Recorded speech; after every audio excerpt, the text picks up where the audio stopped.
Hello everyone, welcome to the last video of halogen derivatives. बहुत ज़्यादा videos हो गए, मे बी लाइक 15, 16, 17 जितने भी है, but I try to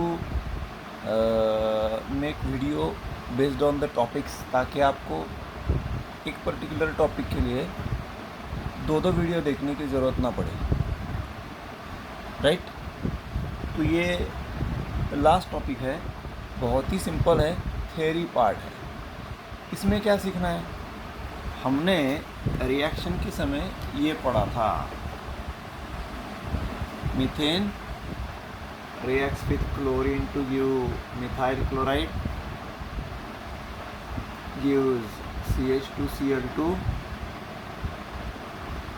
gives CHCl3 and CCl4। Methyl chloride तो मालूम है, ये क्या है? Methylene dichloride. ये क्या है? क्लोरोफॉर्म। ये क्या है? Carbon tetrachloride. तो इस वीडियो में हम मिथिलीन डाइक्लोराइड, क्लोरोफॉर्म और कार्बन टेट्राक्लोराइड के यूजेस क्या होते हैं और इसका एनवायरनमेंटल इफेक्ट क्या होता है। Okay, why do we need to handle them carefully, क्या प्रॉब्लम्स आ सकते हैं, ये इस टॉपिक में, इस वीडियो में हम देखेंगे। थ्योरी पार्ट है, बहुत ही इजी है। So let's start with methylene dichloride, ठीक है?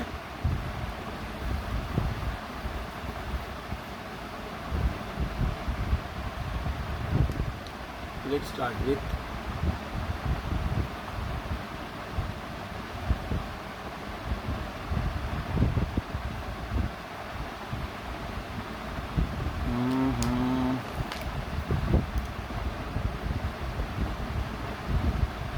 Methylene dichloride. इसे MDC ऐसा भी बोलते हैं, MDC, या डाइक्लोरोमीथेन, DCM ऐसा भी बोलते हैं। डाइक्लोरोमीथेन इसका IUPAC है। Anyway, what is the use?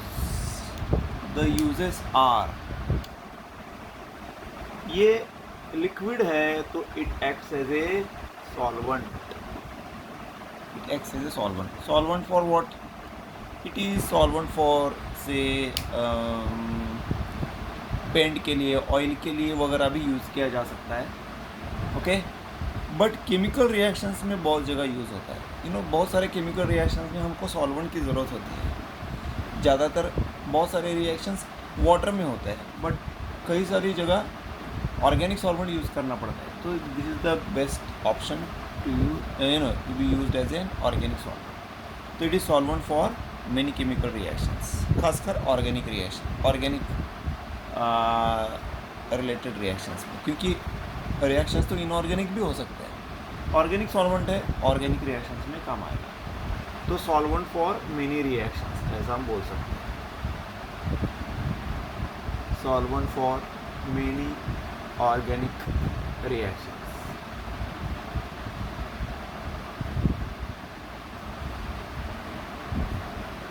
हाँ, एक वर्ड आता है, it is used as a degreaser and paint remover। Very interesting. ये क्या है?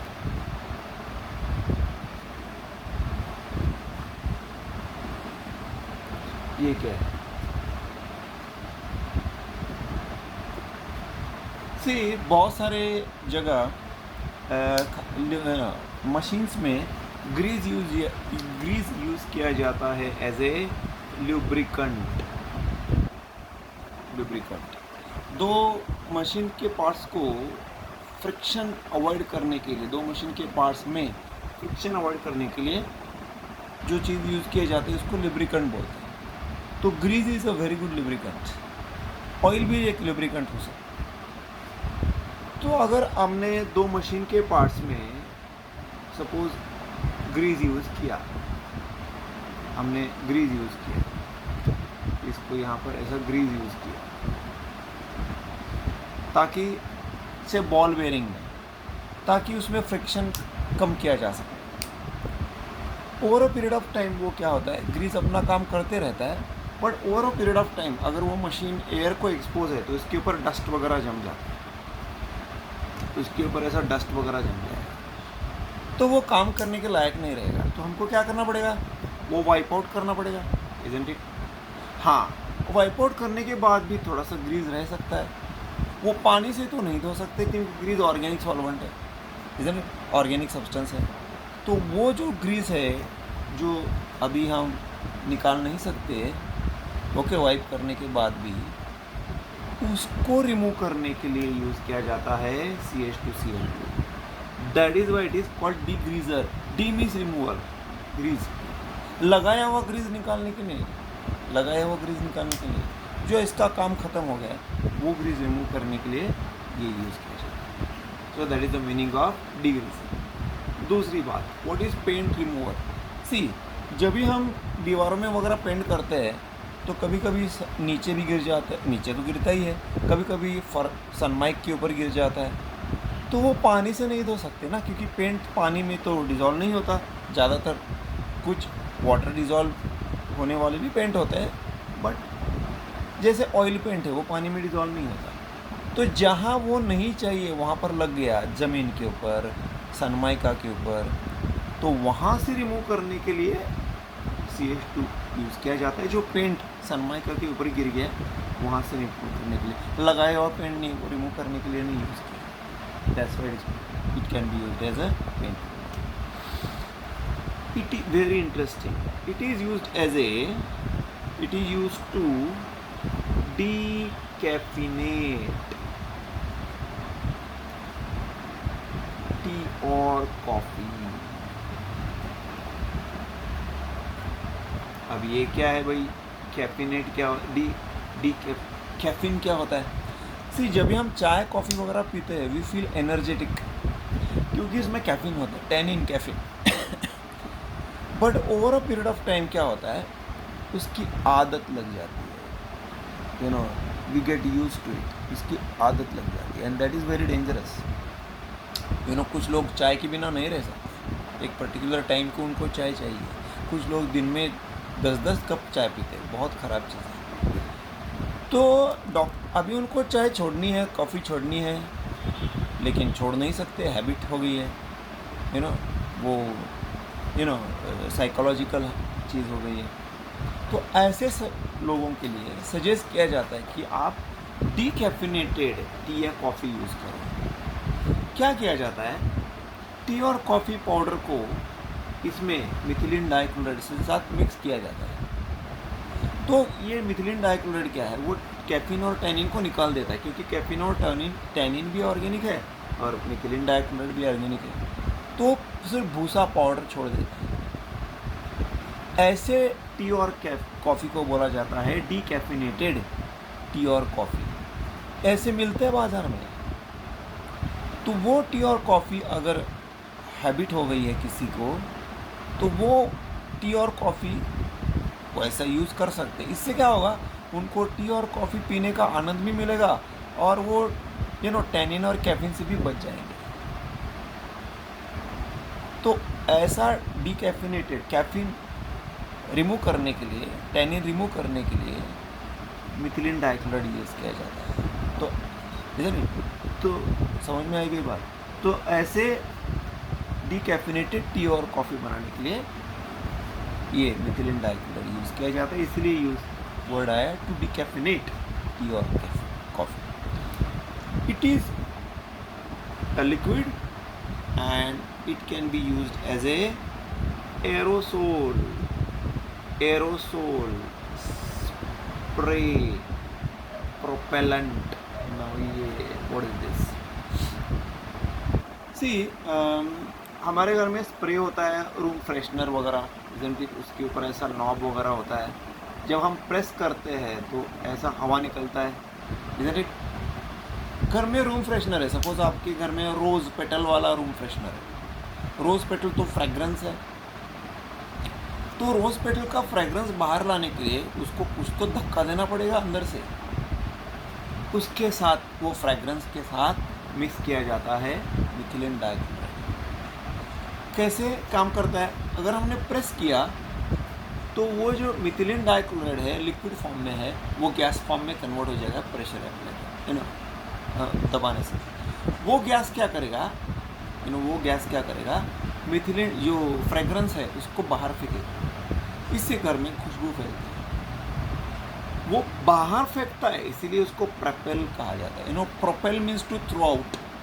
जैसे satellites are propelled in the sky, satellites rockets are propelled in the sky. उसमें जो फ्यूल यूज़ किया जाता है सैटेलाइट में और रॉकेट्स में, उसको तो नाम ही दिया जाता है प्रोपेलेंट। ओके, तो it is used as a spray propellant. Spray के अंदर जो फ्रेगरेंस है उसको बाहर फेंकने का काम जो करता है वो ये है मिथिलीन डाइक्लोराइड, इसलिए उसको एरोसोल, यू नो, एरोसोल, इसमें लिक्विड भी है और सॉलिड गैस भी है, इसीलिए एरोसोल बोलते हैं। इन जनरल स्प्रे बोल सकते हैं। ओके, सो एरोसोल स्प्रे प्रोपेलेंट, ये मिथिलीन डाइक्लोराइड। और भी बहुत सारे यूज़ किए जाते हैं, ये भी यूज़ किया जाता है। एंड इट इज़ ये एडिशनल पॉइंट भी ले सकते हैं, इसमें भी ऐड कर सकते हैं। It is used as a fumigant pesticide. Why? Because it contains chlorine. It can kill pests, especially on strawberries and grains. Grains और strawberries के ऊपर जो pests बैठते हैं, कीड़े मकोड़े बैठते हैं, तो उनको मारने के लिए ये मिथिलीन डाइक्लोराइड यूज़ किया जाता है, because it has chlorine and chlorine can be used as a pesticide. Chlorine को आपको पता है स्विमिंग टैंक में chlorine is used as a germicide, isn't it? Chlorine जो है वो स्विमिंग टैंक में डाला जाता है ताकि वाटर जो है वो फ्री ऑफ जर्म्स रहे, यू नो, शुद्धिकरण के लिए डाला जाता है। तो chlorine has got that property, that is why we can say methylene dichloride is used as a fumigant. Spray fumigant ना, it is spread in the form of fumes, that's why it's called fumigant pesticide. So these are the uses of methylene dichloride. Solvent for many organic reactions, degreaser, paint remover मैंने बताया क्या होता है, decaffeinate क्या होता है वो मैंने बताया, aerosol spray का बताया, और ये ठीक है। आप आराम से इसमें से 2 या 3 आराम से याद रख सकते हैं। एग्ज़ाम में आपको एक बहुत ही इम्पोर्टेंट सलाह देता हूँ, अगर एग्ज़ाम में आपको क्वेश्चन पूछा जाए right any 2 uses of methylene dichloride, अगर क्वेश्चन आए तो कम से कम 3 लिखिए, कम से कम। क्योंकि आप क्या होता है, आपको लगता है कि आपने ईच एंड एवरी पॉइंट बराबर लिखा है, लेकिन यू नो कभी कभी आपकी मेमोरी आपको दगा दे सकती है, ऐसा नहीं होना चाहिए। तो आपने पढ़ा कुछ और है, यहाँ याद कुछ और है और आपने लिखा कुछ और है। मतलब आपने 2 ही पढ़ के गए और वो बराबर से एक बराबर लिखा, एक नहीं लिखा, तो क्या होगा, आपका एक आंसर रॉन्ग हो जाएगा, आपका मार्क आधा हो जाएगा। 3 लिखे कम से कम, 4 लिखेंगे तो उससे बड़ी बात और कुछ नहीं है। तो जितना कुछ है उससे एक कम से कम एक ज़्यादा लिखना चाहिए, कम से कम एक। सो दैट्स व्हाट यूजेस के मामले में ये याद रखना। So this is your methylene dichloride. Now what about it's environmental effect? What about its environmental effect? मतलब क्या हो सकता है?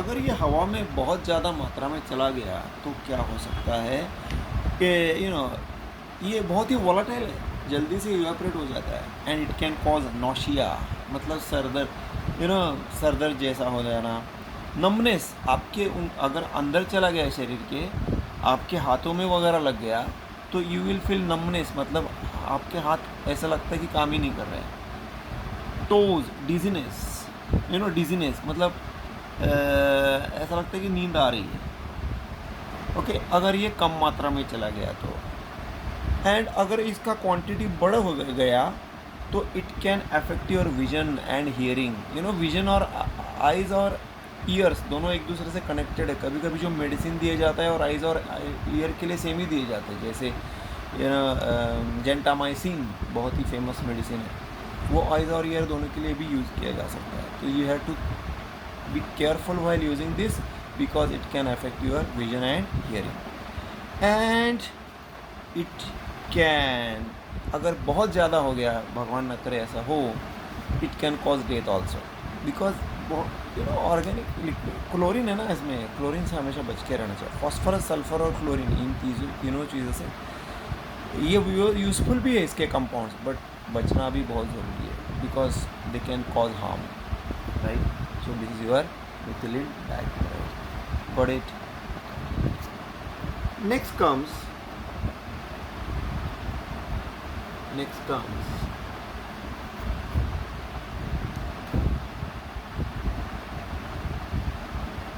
what is it? It is called as chloroform. It is called as chloroform.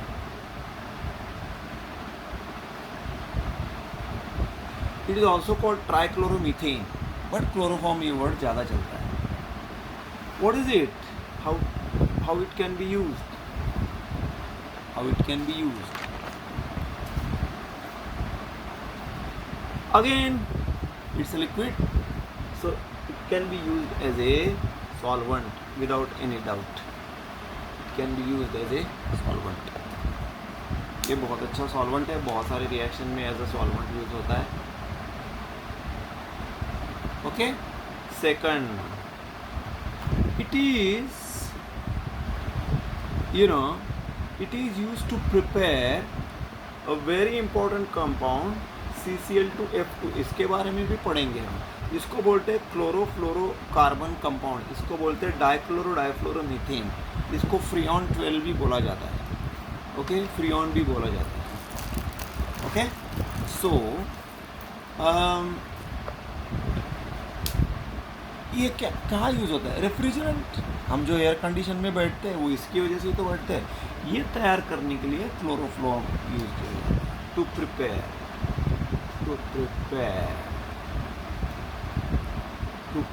ऐसा लिखता हूँ, टू प्रिपेयर CF2Cl2 लिखो, CCl2F2 लिखो, कोई बात नहीं। To prepare this dichloromethane, which is used as a refrigerant in air conditioning and in cold storage tanks, chloroform can be used. Okay. एक ज़माने में ये यूज़ होता था as an anesthetic, एक ज़माने में as an anesthetic। आप ये लिख सकते हैं, anesthetic बोल के भी लिख सकते हैं, क्योंकि एक ज़माने में यूज़ होता था। What is anesthetic?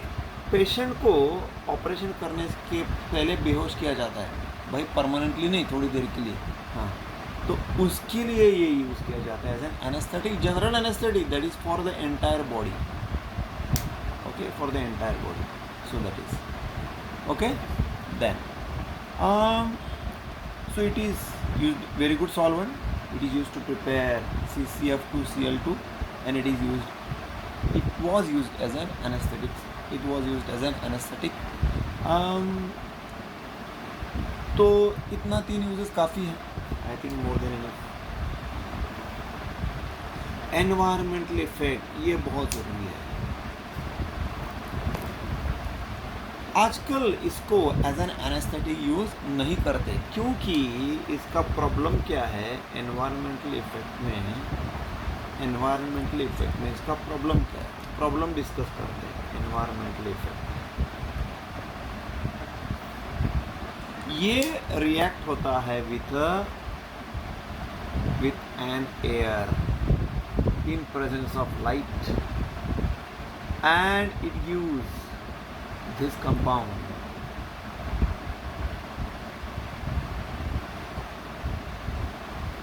इसको कहा जाता है carbonyl chloride. Okay, carbonyl chloride, but more commonly it is called as phosgene. My dear friends, it's a poisonous gas.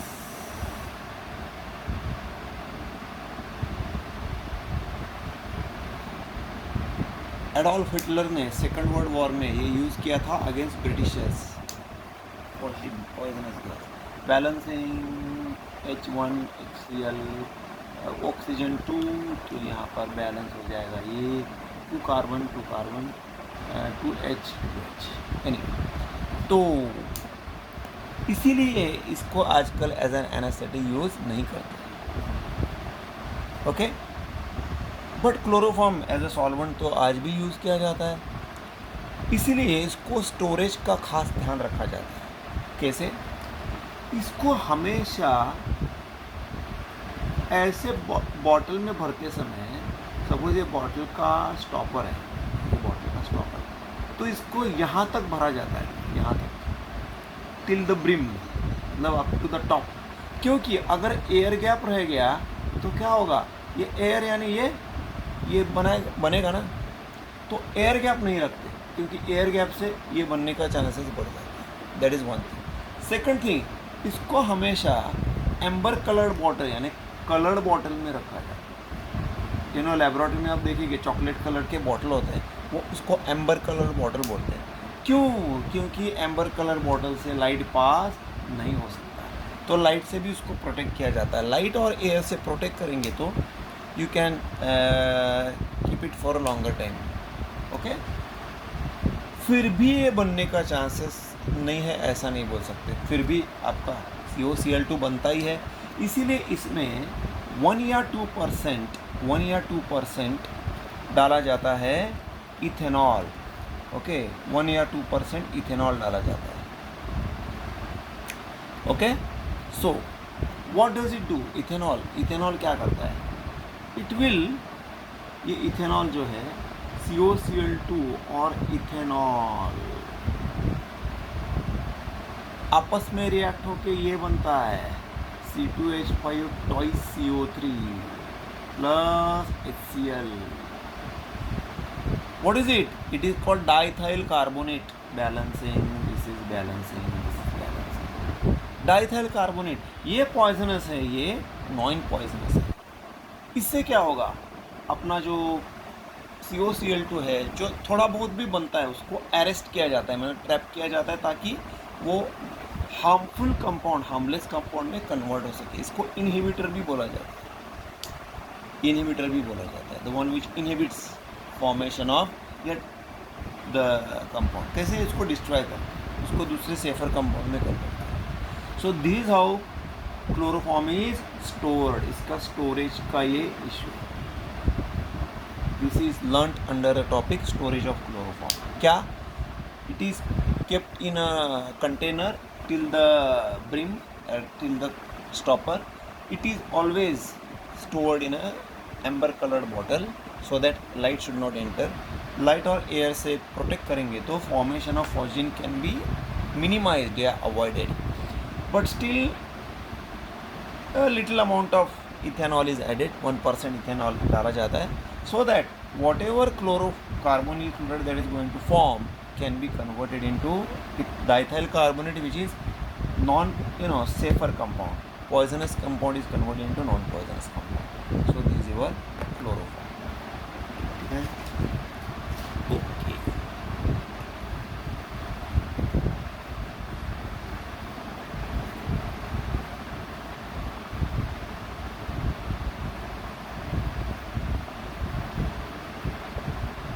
Next we are going to study, that is CCl4. What is CCl4? Carbon tetrachloride. Carbon tetrachloride, right? It is the best solvent. बहुत सारी जगह ये बहुत अच्छे से as a solvent काम कर सकते हैं, मच बेटर, क्योंकि ये बहुत ही less reactive. Okay, carbon 4 chlorine है इसमें। It is a very good dry cleaning agent. अब ये क्या चीज़ है भाई? सी क्या होता है, आपके पास अपना अगर कपड़ा है उसमें ऑयल के दाग लग गए, इज़न्ट इट? ऑयल के दाग लग गए तो क्या होता है, ऑयल जो है, बाकी कपड़ा तो साफ़ होगा, मिट्टी का वगैरह अगर रहे तो it can be clean by से water and detergent of course. But oil जो है वो पानी से साफ़ नहीं किया जा सकता, डिटर्जेंट वगैरह से भी पूरी तरह से साफ़ नहीं किया जा सकता। इसलिए क्या करते हैं, वो ऑयल का दाग निकालने के लिए कपड़े को कार्बन टेट्राक्लोराइड में इमर्स करके रख देते हैं। इमर्स करके क्या होगा, कार्बन टेट्राक्लोराइड ऑर्गेनिक है, ऑयल भी ऑर्गेनिक है, धीरे धीरे ये क्या हो जाएगा, ऑयल इसमें डिजॉल्व हो जाएगा और कपड़ा ऑयल से फ्री हो जाएगा। पेट्रोल में भी डिजॉल्व इमर्स करके रखते हैं, इससे क्या होगा, कपड़ा साफ हो जाएगा। तो हमने कपड़े को क्लीन किया विदाउट यूजिंग वाटर, इसीलिए इसको ड्राई क्लीनिंग एजेंट बोलते हैं। Dry means without water, dry means without water, that's why it's called as dry cleaning agent. Got it? Okay. Again this can be used to make CCl2F2 या CF2Cl2। जो refrigerant है उसको बनाने में CCl4 use किया जाता है, just like chloroform, right? And it is used as a, बहुत ही इंटरेस्टिंग है, it is used as a, it is used as a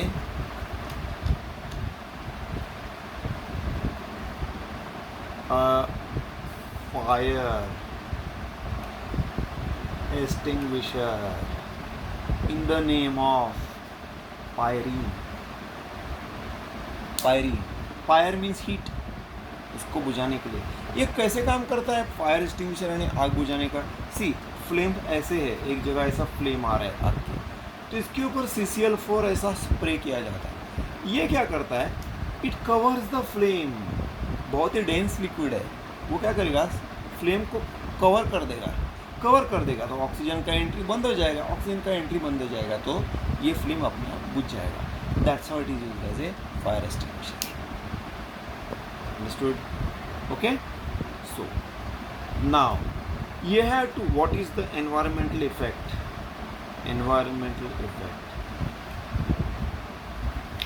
You have to avoid its contact with eyes. Well, normal, you know, it can cause eye irritation, it can damage your nerve cells, it will cause you vomiting sensation, dizziness.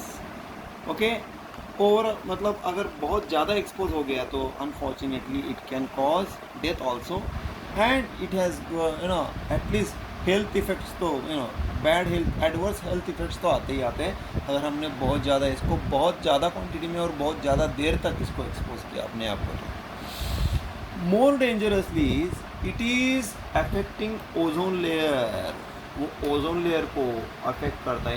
Ozone is the one which protects earth, ये earth को protect करता है ozone layer from UV rays, isn't it? तो अगर ozone one chlorine atom, यहाँ chlorine तो बहुत ज़्यादा है, one chlorine atom can destroy something like lakhs of ozone molecules, इससे ओजोन होल तैयार होता है, लिटरली उसको ओजोन होल बोलते हैं, उसको ओजोन डिप्लीशन भी बोलते हैं, डिप्लीशन यानी कम हो जाना। तो that is why carbon tetrachloride का यूज़ मिनिमम करने का सलाह दिया जाता है, because it can affect ozone layer very badly and to larger extent. So that is the environmental effect of carbon tetrachloride. Got it?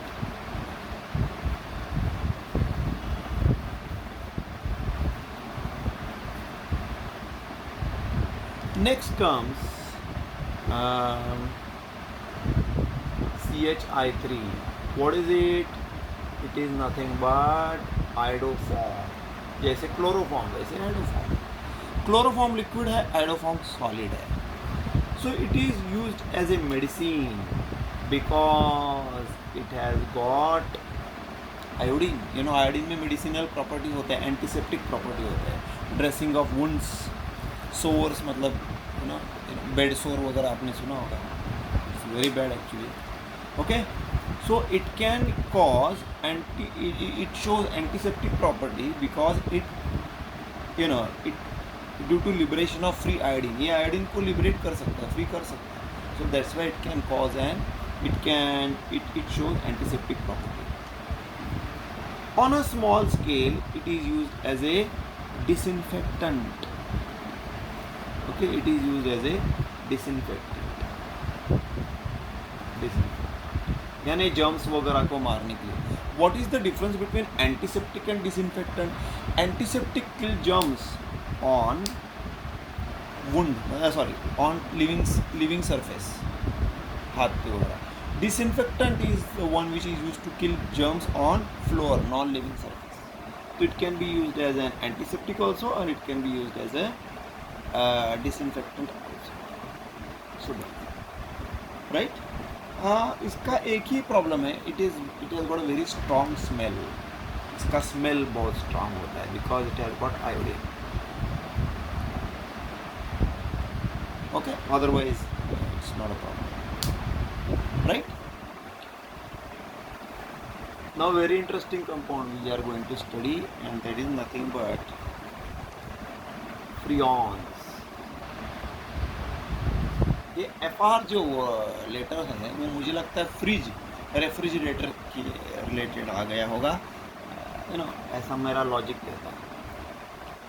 The most widely used freons are CCl2F2, जो अभी मैंने कहा, dichloro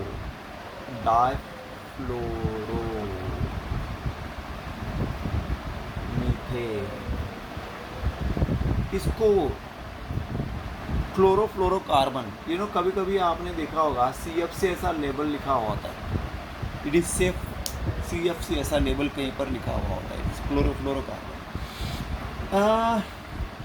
so it is used in our regular refrigerator, it is used in our regular air conditioner, it is used in our regular this one cold storage tanks, चीज़ों को ठंडा रखने के लिए बड़े बड़े.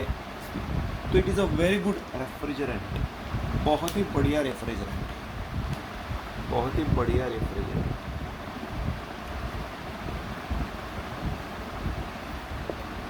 बहुत ही बढ़िया रेफ्रिजरेंट, ठीक है. ओके,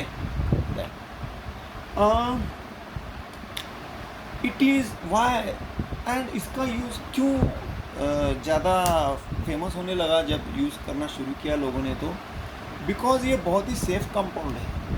ओके, बहुत ही सेफ कंपाउंड है, मतलब harmless for even foods and even your this one, क्या बोलते हैं उसको, फार्मास्यूटिकल प्रोडक्ट्स के लिए भी ये बहुत ही सेफ है. तो इसका बहुत ही फेमस होने लगा, इसका as a use as a refrigerant. But इसका बैड इफेक्ट क्या है वो बाद में पता चला, बट पहले हम इसके यूजेस देखते हैं. It is used as a in liquid form, it is used as a propellant, जो अभी मैंने आपको समझाया था CH2Cl2 के समय, डाइक्लोरोमीथेन के समय, मिथिलीन डाइक्लोराइड के समय, same. In liquid form it is used as a propellant in aerosol products. Even it is used in food products, cosmetic products, pharmaceutical industries. Okay, it is used, it can be used. Okay, then इसके जो bromine derivative है, इसका bromine derivative use होता है as a fire extinguisher. अभी मैंने बताया fire extinguisher के बारे में, CCl4, carbon tetrachloride, pyridine, right? Okay, then it is used as a fire extinguisher, bromine derivatives, and it is used. It is very non-corrosive liquid, so it is a very non-corrosive liquid. So एक ज़माने में use किया शायद आज भी use किया जाता होगा. It is used in the preparation of foamed plastic, foam, plastic foams वगैरह जो आता है, foamed plastics, certain आपको पता होगा कि जब हम रेस्टोरेंट में वगैरह जाते हैं तो हमको पैक फूड दिया जाता है ऐसे थर्माकोल वाला, जिसमें ऐसे सब्ज़ी वगैरह रखने के लिए जो फोम टाइप होता है, थर्माकोल टाइप होता है, वो प्लास्टिक और थर्माकोल जैसा कुछ दिखाई देता है, वो बनाने के लिए ये यूज़ होता है. फोम प्लास्टिक बोलते हैं इसको. ओके, फोम्ड प्लास्टिक, तो वहाँ पर ये यूज़ किया जा सकता है. So these are its uses, but it is very very dangerous for ozone, क्योंकि ये हवा में निकल सकता है ना. जब हम एज अ रेफ्रिजरेंट यूज़ करते हैं एयर कंडीशन में, जो है रेफ्रिजरेटर में, अपना जो है कोल्ड स्टोरेज टैंक में इसका यूज़ होता है। तो ये थोड़ा बहुत मात्रा में हवा में जाएगा ही, हवा में जाएगा तो ओजोन को मार डालता है। दैट इज़ वाई नाउअडेज ये एयर कंडीशन जिससे कि ओजोन लेयर का क्यों ज़रूरी है। ओजोन लेयर अगर ब्रेक हो गया तो यूवी रेज आते हैं अर्थ के ऊपर, ज़्यादा मात्रा में, ज़्यादा क्वांटिटी में आएंगे, ज़्यादा अमाउंट में आएंगे, and it will lead to increase temperature of the earth. आपको पता है global warming, green house gases, ये सब इसी से रिलेटेड तो है, राइट। ये सब अलग टॉपिक हो सकता है, बट ये सब ओजोन से रिलेटेड है और इसका डायरेक्ट कनेक्शन फ्रीऑन से है। सो दैट इज, तो इसका जितना कम यूज़ हो उतना अच्छा है। साइंटिस्ट काम कर रहे हैं कुछ ऐसे रेफ्रिजरेंट्स में जिसको एज अ रेफ्रिजरेंट यूज़ भी किया जा सके।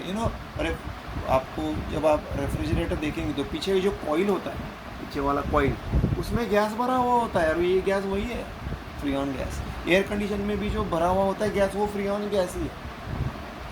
तो scientist are working on such refrigerants which can be used as refrigerant but which should be safer for ozone. Chlorine का मात्रा कम करके, हाइड्रोजन का क्वांटिटी बढ़ा के वगैरह ऐसा काम कर रहा है। फ्लोरीन को कोई प्रॉब्लम नहीं, बट क्लोरीन जो है वो ओजोन के लिए बहुत ही डेंजरस होता है। So this about freon gases, right. Freon 12 भी बोलते हैं, रेफ्रिजरेंट R22 भी बोलते हैं, फ्रीऑन 12 बोला जाता है इसको। ये जो है अपना डाइक्लोरोमीथेन को, उसको R22, बहुत सारे नाम हैं, बहुत सारे। क्लोरोफ्लोरोमीथेन को फ्रीऑन को 22 बोला जाता है। Chlorofluoromethane, what is the formula of chlorofluoromethane? Chlorofluoromethane it is used as R22।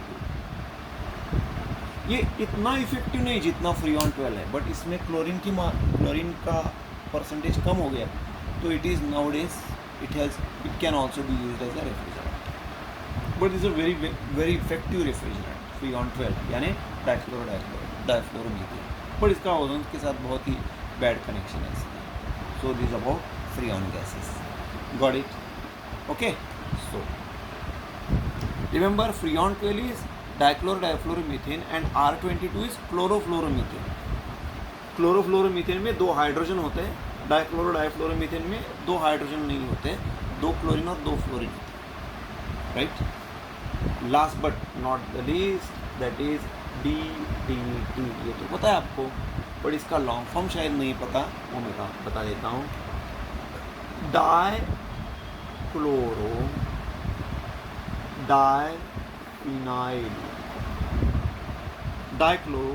Diphenyl ट्राइक्लोरोमीथेन,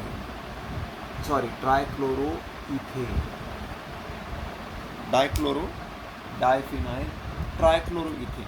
C DDT। पता है ना ये कहाँ यूज़ किया जाता है? बारिश के समय जहाँ पर पानी वगैरह जमा है ज़्यादा देर तक, वहाँ तो मच्छर पनपते हैं, जल्दी से तैयार हो जाते हैं, तो वहाँ पर ये स्प्रे किया जाता है, because it is a very good insecticide. It is used to kill malarial mosquitoes. Malaria mosquito की वजह से फैलता है। Mosquitoes are carrier of malaria जो क्या बोलते हैं उसको, मलेरिया के माइक्रोब जो है उसको कैरी करने का काम मॉस्किटो करते हैं। इसके लिए उसको मलेरियल मॉस्किटोज बोलते हैं। उनको मारने के लिए DDT यूज़ किया जाता है, ओके, स्प्रे करके। ये इन्वेंट हुआ, इसके पीछे बहुत ही इंटरेस्टिंग स्टोरी है। It was invented by Paul Muller during second world war. क्या हुआ था सेकेंड वर्ल्ड वॉर में? यूरोप खास करके वेरी बैडली अफेक्टेड, क्योंकि बहुत ही बैडली अफेक्ट हुआ था यूरोप। तो बहुत सारे युद्ध जो है वो हमेशा डेंजरस ही होता है, बहुत डेथ्स हुए थे, तो इससे महामारी फैल गई थी डेथ्स की वजह से। उसको उनका अंतिम संस्कार करने वाला कोई नहीं था, इतने डेथ्स हुए थे। तो डिसीजेस भी फैल गए थे, मलेरिया काफ़ी बड़े इसमें पैमाने में फैल गया था। तो उसको कंट्रोल करने के लिए एक कंपनी थी जिसका नाम था सिबागाई। वो अभी भी है, ये स्विट्ज़रलैंड बेस्ड कंपनी है। आपको एक ज़माने में पता होगा सिबा का टूथपेस्ट। ओके, तो ये जो कंपनी है इसके एक केमिकल इंजीनियर ने, पॉल म्यूलर ने, ड्यूरिंग इन 1948, आपको पता है ये समय तब सेकेंड वर्ल्ड वॉर का समय है, उसने ये डीडीटी तैयार किया था। इससे बहुत ज़्यादा डिसीजेस, फैला हुआ जो डिसीजेस है उसको रोकने में बहुत सारी मदद मिली थी। इसको नोबेल प्राइज़ दिया गया था, तो नोबेल प्राइज़ दिया। Okay, so this it is also use to kill house flies,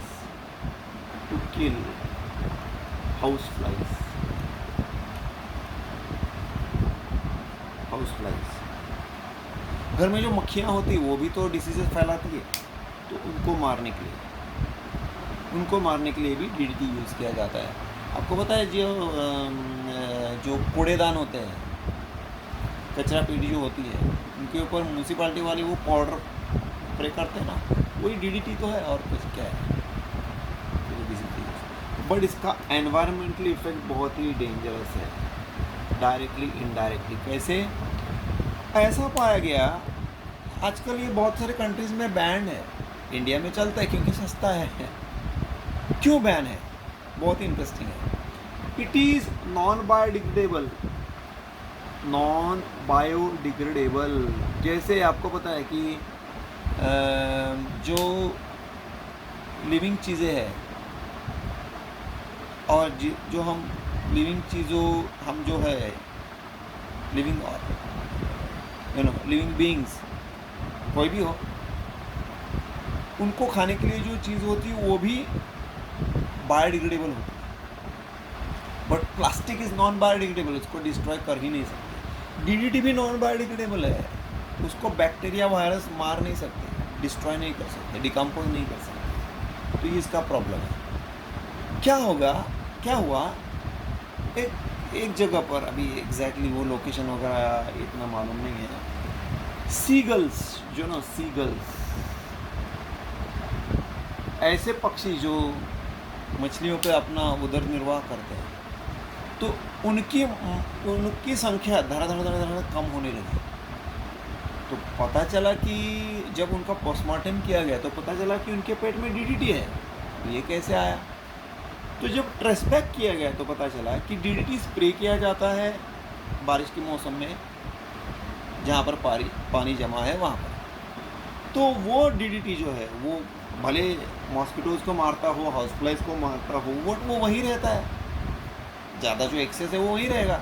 it will be carried away by rain water, वो जाएगा नदियों में, नदियों से जाएगा वो समुद्र में क्या होता है, डीडीटी को खाते हैं छोटे छोटे जीव, उनको खाते उनसे बड़े जीव, उनको खाते छोटी छोटी मछलियाँ, उनको खाते बड़े बड़े मछलियाँ।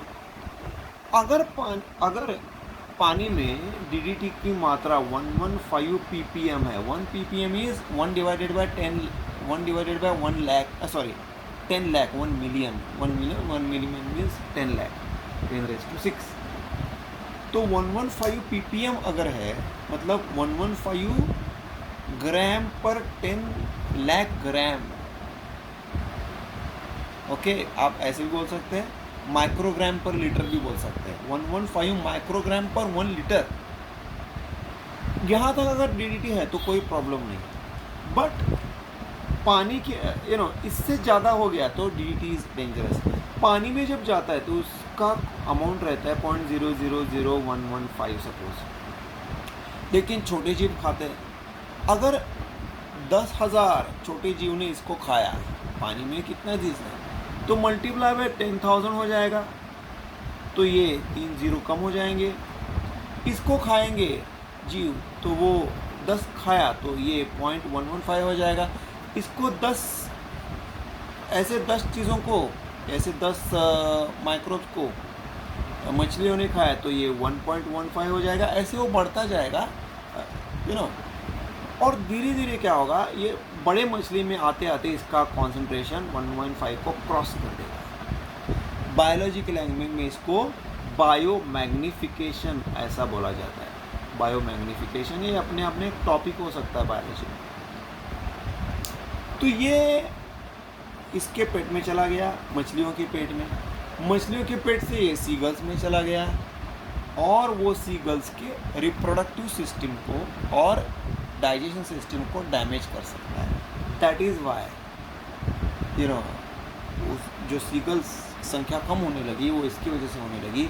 इसीलिए बहुत सारी जगह पे ये सीगल्स को प्रोटेक्ट करने के लिए, एनवायरनमेंट को प्रोटेक्ट करने के लिए डीडीटी को बैन किया गया। इससे भी सेफ़र है, बहुत सारे सेफ़र पेस्टिसाइड, जर्मिसाइड्स है, बट वो कॉस्टली है। थर्ड वर्ल्ड कंट्रीज़ में ये चल जाता है क्योंकि यहाँ पर अपने जान की कीमत बहुत कम है। Okay, so this about DDT, this about environmental effect. Alright guys, this completes our use. इसको इन जनरल इनको कहा जाता है other halogen derivatives. Other halogen derivative हमने जो ओरिजिनल जो मेन जो पढ़ा है वो मोनो हैलोजन डेरिवेटिव्स है। बाकी ये di, tri, tetra halogen derivatives है, डीडीटी है, CCl2 है, जो हम रेगुलर इसमें इसका प्रिपरेशन वगैरह हम नहीं पढ़ते हैं, इधर यहाँ पर इसका सिर्फ यूजेस और एनवायरमेंटल इफेक्ट स्टडी किया है। Very easy, go through it, practice it. किसी एक का दूसरे के साथ मत जोड़िए। हाँ, ये ना carbon tetrachloride is used as a what is say to kill malarial mosquitoes, ऐसा रॉन्ग कनेक्शन मत कीजिए। जो जहाँ यूज़ होना चाहिए वहीं यूज़ होना चाहिए, right. So this completes our other halogen derivatives topic, and with that we have completed halogen derivatives of alkenes and arenes. Best luck guys. Okay, go through all the videos. This chapter is very easy comparatively and very important also, base of all organic chemistry. See you in the next video. Okay, most possibly. Thank you guys.